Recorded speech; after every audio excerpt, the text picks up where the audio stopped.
Racontez-nous toute cette démarche que vous avez fait, la rencontre avec Alain Reyes, où est-ce que ça en est rendu aujourd'hui? Donc, parce que ça a fait partie intégrale de votre vie, là, l'article 43, vous l'avez expliqué tantôt. Fait qu'à partir de quand vous êtes dit, OK, là, on fait équipe puis on fait avancer les choses? En réalité, c'est la troisième personne qui est pas ici de notre équipe.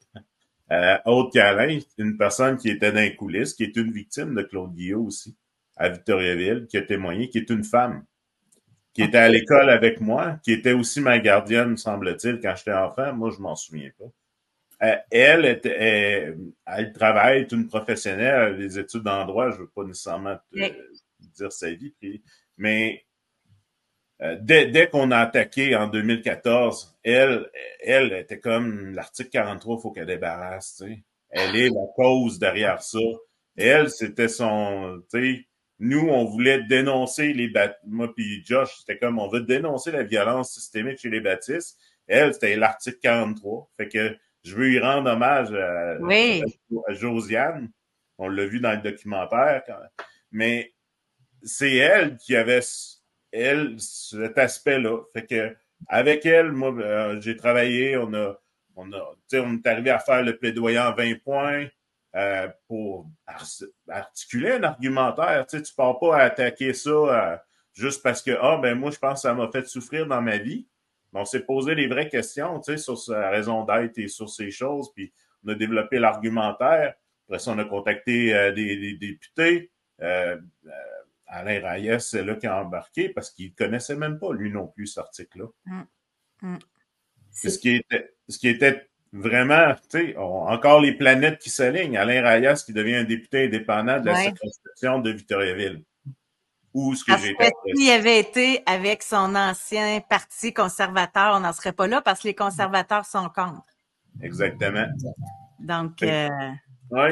Mais partout, je regardais en préparation de cette belle rencontre, en fait, tout le cheminement, pour faire abroger, pour faire tomber cet article 43, il y en a eu des démarches depuis les années 80. C'est fou. Ça tombe pas. Puis on est pointé par les Nations Unies comme quoi on est un pays qui a signé une entente qu'on n'a pas respectée. Hey, on est rendu en 2024 puis vous allez peut-être la voir.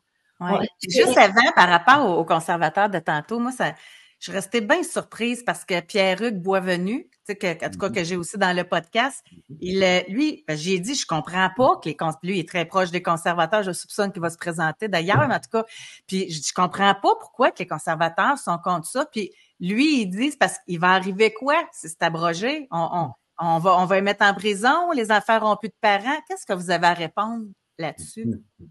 Ça, c'est des fausses peurs.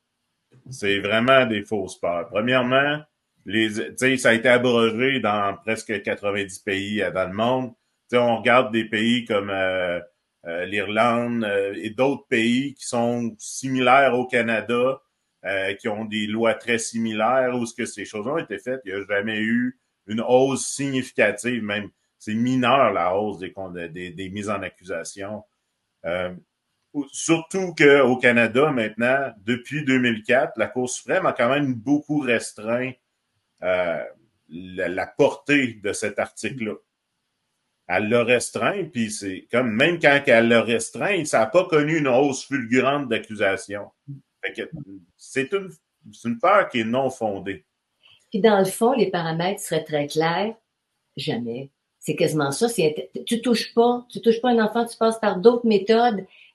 À partir de ce moment-là, c'est pas négociable. C'est ça, la loi. Tu lèves pas la main sur un enfant. Évidemment, la violence psychologique, c'est autre chose, c'est plus difficile parfois à prouver. Mais qu'il y a des paramètres clairs. Dans notre pays, c'est pas acceptable. Fait que tu parles d'immigration. Tu t'en viens vivre au Canada. Voilà. C'est tout. Ça vient se poindre. C'est clair, net, précis. Puis vous allez, j'espère que vous allez y parvenir, que ça va finir. Et vous en êtes rendu où d'ailleurs, Josh, par rapport à ça? Là, tu m'écrivais que ça avance, que c'était historique.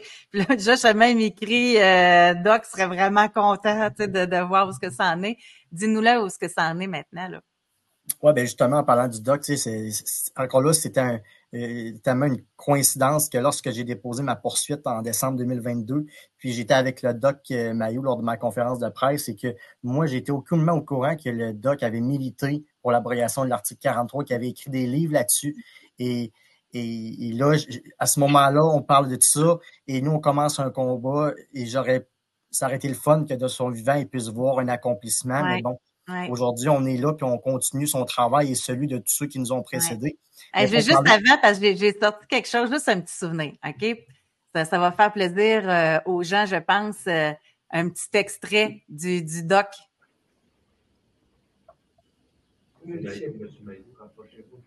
Parce que vous ne pouvez pas vivre de 8 ans jusqu'à 21 ans à votre croissance dans un milieu où vous êtes séquestré, torturé et frappé avec un objet que le juge a qualifié d'arme. C'est de l'érable. Et si le pasteur lui-même, Guillaume, a lui-même reconnu qu'il pouvait blesser un enfant avec ça. C'est le fun de revoir le Doc Mailloux, puis justement, tu disais qu'il était à tes côtés, Josh, pendant cette période-là, puis c'est ça qui a mis en branle aussi le reste, là.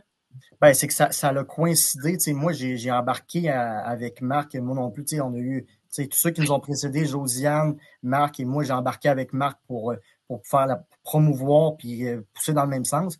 Puis on a commencé, Marc, c'est celui qui a rédigé la pétition à 20 points pour l'abrogation de l'article 43 qui a été poussé par Alain Reyes. On a fait une conférence de presse avec lui l'année passée pour faire la promotion de cette pétition-là.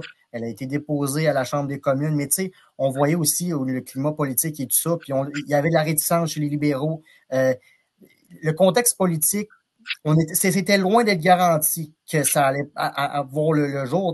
Dernièrement, je regardais sur le site du Parlement canadien, depuis les années 90 qu'on voit des projets de loi, autant au Sénat qu'à la Chambre des communes, qui ont été déposés pour l'abrogation de cet article-là, et ça n'a jamais vu le jour.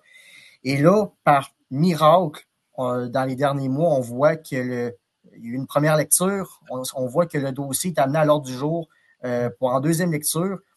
Et là, c'est là qu'intervient Alain Reyes et tout ça. Et le vote passe, à part les conservateurs, tout le monde a voté pour que le projet de loi aille au comité de la justice. Et encore là, il y a quelques semaines, on voit que le dossier est rapidement amené au comité, qui eux autres, il faut comprendre, ils ont une multitude de dossiers de projets de loi étudiés. Ce dossier-là se devient en haut de la pile. Et là, dans les dernières semaines, il y a eu l'étude pour 4 rencontres environ. Marc a été invité comme expert. Il a déposé un mémoire.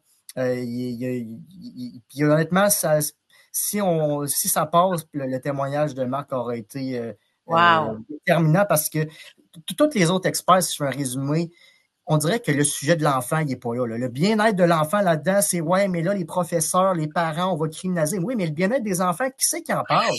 Et le seul témoin, je dois dire, à part, je pense, Joanne Durant et d'autres, 2-3 autres experts, c'est Marc qui est venu apporter une vision complète avec la perspective théologique, d'où c'est que ça vient, la perspective des Premières Nations, la perspective sociologique. Tous les éléments, Marc est venu les apporter, puis ça l'a vraiment shaké les députés. Et le travail a continué. Et là, le comité, la semaine passée, il y a eu le vote, et avec un petit amendement des libéraux, le projet de loi a été voté en faveur et il s'en va à la Chambre des communes en 3e lecture. Il faut se rappeler que ça ne s'est jamais rendu à ce stade-là depuis 30 ans, ce projet de loi-là. Est-ce que tu crois, Josh, que l'histoire de la réconciliation, les pensionnats autochtones, tout ça, ça fait comme un bulldozer qui est venu comme vous aider en quelque part dans tous vos efforts? Ça se peut-tu qu'il y ait un changement de mentalité profond?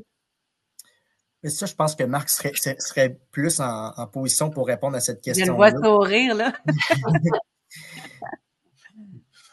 Oui, parce que ça a été demandé, hein, la commission Vérité et Réconciliation, là, avec le juge Saint-Clair. Il avait demandé que l'article 43 soit abrogé parce que l'article 43, pour eux, représente la violence coloniale. Ça faisait pas partie de la vision de l'enfance chez les Autochtones. Un enfant naît pur. Il est un être de lumière. Contrairement à la vision chrétienne, pas juste baptiste, mais chrétienne à large, l'enfant n'est essuyé de le péché, la raison pourquoi on le baptise à sa naissance. Sinon, il est corrompu. Ah, wow! Je viens de l'apprendre, celle-là, c'est pour ça. Oui. Oui. Il est corrompu. Fait que tu peux le taper à 8 mois en lui enlevant la couche. Il faut le frapper. Il faut le frapper. Ça va l'expier de sa faute. Fait que cette théologie-là, en réalité, les baptistes sont des dinosaures d'un héritage judéo-chrétien qui était commun il y a 100 ans. Là. Quand que l'article 43 c'était toute la chrétienté pensait l'enfant n'essuyait le péché, faut qu'il expie sa faute par des châtiments. Il est le fruit du péché de ses parents. Oui, c'est ça. Puis le baptême va le sauver. Donc, c'est une formalité, là. On se réjouira pas tout de suite, mais ça veut dire que là, il y a quelque chose d'important qui s'en vient, là. Il y a quelque chose d'historique, là. Oui, les Autochtones ont poussé là-dessus parce que c'est de la violence coloniale pour eux qui leur a amené des sévices. L'article 43, mais partout au Canada, c'est en baisse. C'est en baisse marquée, les violences, parce que en même temps que la laïcisation de la communauté, de la culture canadienne, ben les violences baissent. Maintenant, c'est la notion de raisonnable, là. On n'a pas une limite sur l'autoroute. C'est pas marqué minimum 60, maximum raisonnable. Ouais. Qu'est-ce qui pourrait être abrogé? Parce que là, c'est là, l'article 43, là. On enlèverait tout ça, là. Tout ça part. Interdit. Wow. Actuellement, là, ce qui a été, parce qu'ils voulaient faire un 43.1 avec mettre des nouvelles normes. Mais au final, après que j'ai témoigné, après qu'on ait produit des mémoires, qu'on ait eu des discussions, il y avait 9 autres experts que moi avec le comité, plusieurs discussions aussi en coulisses. Mais ce que ça a fait, c'est qu'au final, le seul amendement que les libéraux ont maintenu, c'est le ministre de la Justice qui a demandé un délai d'application de 30 jours lorsque l'ascension royale va être faite. Puis c'est pour ces raisons à lui que je peux pas nécessairement tout divulguer à ce point-ci, mais que je suis au courant, mais en réalité, le projet de loi qui a été voté au comité, qui s'en va en troisième lecture, c'est tout ça, ce qu'il y a là, c'est un haut gros X, ça n'existe plus dans la loi. C'est vraiment une bataille. Tu sais, vous dites que les enfants étaient toujours exclus dans tout ce que vous avez fait. On parle de violence, mais pas spécifiquement aux enfants, mais les Autochtones, puis vous autres, c'est des enfants, des jeunes enfants. Puis Marc, tu dis quelque chose. Tu dis chez les Autochtones, ils considèrent un bébé comme un être de lumière, qui vient au monde. Tu sais, c'est tellement beau. Pourquoi éteindre la lumière? Ce qu'ils ont créé avec vous, ils vous ont amené dans la noirceur, par la souffrance. C'est inadmissible. La vie est dure. Moi, c'est tellement difficile de comprendre ça. Comment on peut enseigner une spiritualité en passant par la souffrance? Elle vient tout seul, la souffrance.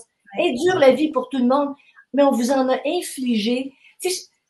C'est un illogisme massif, puis qui est véhiculé, comme tu dis, depuis longtemps, là, dans les théologies judéo-chrétiennes.